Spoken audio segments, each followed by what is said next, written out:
நம்ம சுடிதாரில் வைக்கக்கூடிய இந்த கேப் ஸ்லீவ் இது வந்து எப்படி வந்து கட் பண்ணி எப்படி ஸ்டிச் பண்ணுறதுன்னு சொல்லிட்டு தான் இந்த வீடியோவில் நான் வந்து ஷேர் பண்ணுறேன். இது வந்து பார்த்திங்க அப்படின்னா ரெடிமேட் சுடிதாரில் கொடுப்பாங்க இல்லையா, அந்த குட்டி பீஸில் கூட நம்ம வந்து ஈஸியாக தைக்க முடியும். எப்படி தைக்கலான்னு பார்க்கலாம். அதுக்கு ஃபஸ்ட்டு பார்த்திங்க அப்படின்னா இந்த மாதிரி ஒரு பேப்பர் வந்து எடுத்துக்கோங்க. ஏன்னா நம்ம கேப் ஸ்லீவ் வந்து பேப்பரில் வந்து கட் பண்ணிவிட்டு அப்புறமா வந்து நம்ம துணியில் கட் பண்ணும்போது ரொம்ப ஈஸியாக இருக்கும். இந்த கேப் ஸ்லீவில் பார்த்திங்கன்னா நம்மளுடைய அந்த முனைப்பகுதி இருக்குது இல்லையா, கீழ்ப்பக்கம் அந்த இடத்துல வந்து தையல் போட வேண்டியது தேவையில்லை. இந்த மாதிரி மடித்து விடணும். நம்ம நார்மலாக தைக்கிற ப்ளவுஸில் வந்து பார்த்திங்கன்னா சிங்கிள் துணி தான் தைக்கிற மாதிரி இருக்கும். ஆனால் இதில் டபுள் துணி வரும். இந்த மாதிரி வந்து மடிச்சுக்கோங்க. மடிச்சுட்டு நம்ம ஹேண்டோடைய லென்த் இருக்கு இல்லையா, அதை வந்து சென்டராக மார்க் பண்ணிக்கோங்க. நான் வந்து 3.5 மார்க் பண்ணுறேன். அப்புறம் ஒரு நம்ம தையலுக்கு எவ்வளோ வேணுமோ அதை வந்து அந்த ஹைட்லேருந்து மேலே வந்து மார்க் பண்ணிக்கோங்க.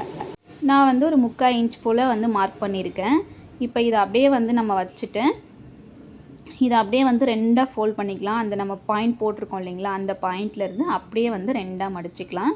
இதுதான் வந்து அந்த ஹேண்டோட லென்த்து.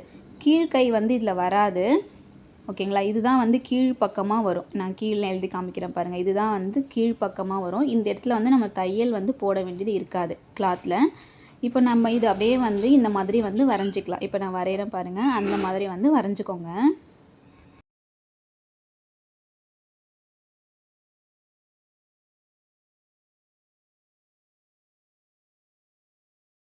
இந்த மாதிரி மார்க் பண்ணிவிட்டு நம்ம வந்து இந்த மார்க்லேயே வந்து கட் பண்ணிக்கலாம். ஏன்னா நான் வந்து தையலுக்கு கொஞ்சம் மேலே வந்து விட்டு தான் நான் வந்து மார்க் பண்ணியிருக்கேன். இதை அப்படியே வந்து கட் பண்ணி எடுத்துக்கலாம்.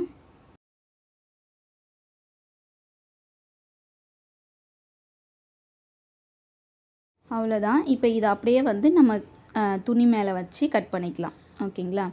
அவ்வளோதான். இப்போ பிரித்து பார்த்தீங்கன்னா இதுதான் வந்து ஸ்லீவ். இந்த கீழ்ப்பக்கத்தை வந்து நம்ம தைக்கக்கூடாது. இதை அப்படியே வந்து துணி மேலே வச்சு கட் பண்ணிக்கலாம். இது வந்து ரெடிமேட் சுடிதார். அதில் வந்து கொஞ்சமாக தான் வந்து துணி கொடுத்துருந்தாங்க. அதனால் நான் வந்து இந்த மாதிரி ரெண்டுத்தையும் ஜாயின் பண்ணி எடுத்திருக்கேன். இதை அப்படியே வந்து ரெண்டாக மடிச்சுக்கிறேன். ரெண்டாக மடிச்சுட்டு நம்ம பேப்பர் மடித்தா மாதிரி இப்போ நம்ம கிராஸில் வந்து மடிச்சுக்கணும், ஓகேங்களா. இப்படி ரெண்டாக மடிச்சுட்டு இதை அப்படியே வந்து இந்த மாதிரி முக்கோண ஷேப்பில் வந்து கோன் ஷேப்பில் மடித்து எடுத்துக்கணும். இந்த மாதிரி கோன் ஷேப்பில் மடித்து எடுத்துக்கிறேன்.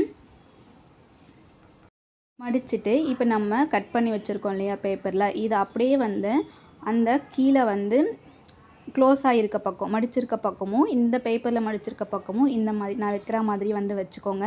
இந்த சைடு கட் பண்ணக்கூடாது. இப்படி ஃபோல்ட் பண்ண பக்கம் இப்படி வச்சுட்டு நம்ம அப்படியே வந்து இந்த பேப்பர் கட்டிங் இருக்கிற அளவுக்கு அப்படியே வந்து கட் பண்ணி எடுத்துக்கலாம் மார்க் பண்ணிவிட்டு.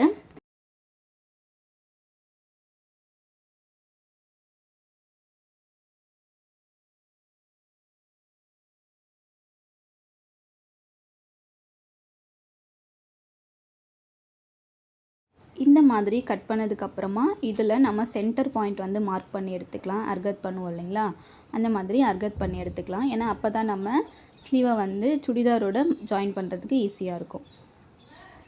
அவ்வளோதான். இப்போ நம்ம இதை அப்படியே மடிச்சுட்டு நம்ம வந்து சுடிதார் பீஸோட ஜாயின் பண்ணி எடுத்துக்கலாம்.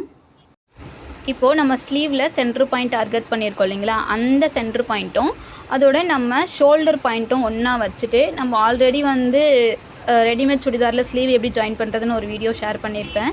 அதே மாதிரி தான் இதை அப்படியே ஷோல்டரோட சென்டர்லேருந்து அப்படியே வச்சுட்டே போகணும். வச்சுட்டே போயிட்டு அந்த இடத்துல முனையிலேருந்து அப்படியே வந்து தச்சுட்டு வரணும். இப்போது எந்த இடத்துல ஸ்டாப் ஆகுதோ அந்த இடத்துலேருந்து நம்ம அப்படியே வந்து தச்சுட்டு வரணும். ஸ்லீவ் வந்து பார்த்திங்க அப்படின்னா இந்த கேப் ஸ்லீவில் வந்து 2 துணியாக தான் வந்து நமக்கு வரும். ஏன்னா நம்ம அடியில் வந்து மடித்து தைக்கிறது கிடையாது, 2 ஸ்லீவாக சேர்ந்தாப்பில் தான் நமக்கு வரும். அதாவது 2 துணி இருக்கா மாதிரி தான் நமக்கு வரும். இப்போ இதை அப்படியே வந்து வச்சு தைச்சிட்டு வந்துடலாம். இப்போது அதுக்கு மேலேயே இன்னொரு தையலும் போட்டு எடுத்துக்கலாம். ரொம்ப சிம்பிள் தான், ரொம்ப கஷ்டமெல்லாம் கிடையாது. மேல் கையோட அளவு மட்டும் அளந்துட்டு அப்படியே நம்ம கட் பண்ணி எடுக்கிறது மட்டும்தான் வேலை. அதுக்கப்புறமா நம்ம நார்மலாக எல்லா ஸ்லீவும் ஜாயின் பண்ணுவோம் இல்லைங்களா, அதே மாதிரி தான் ஜாயின் பண்ணணும். கீழ் கையோட அளவு மட்டும் இதில் இருக்காது, கார்னராக வந்து முடிஞ்சிரும். அவ்வளோதான். இப்போ நான் திருப்பி காமிக்கிறேன் பாருங்கள். நம்மளுடைய கேப் கட் ஹேண்ட் வந்து அழகாக வந்து ரெடி ஆகிடுச்சு. இதில் முக்கியமாக இந்த ஜாயிண்ட் கொடுக்குறது வந்து பேக் சைடு வரா மாதிரி பார்த்துக்கோங்க. அது முடிஞ்ச அளவுக்கு வராது, முடிஞ்ச அளவுக்கு வந்து பார்த்துக்கோங்க, நல்லாயிருக்கும். அவ்வளோதான். இந்த டிப்ஸ் உங்களுக்கு ரொம்பவே யூஸ்ஃபுல்லாக இருக்கும்னு நினைக்கிறேன். இந்த வீடியோ பிடிச்சிருந்தா நம்ம சேனலுக்கு ஒரு லைக் கொடுத்துருங்க. அதோட சப்ஸ்கிரைப் பண்ணாதவங்க நம்மளோட சேனலை சப்ஸ்கிரைப் பண்ணிக்கோங்க. Thank you friends.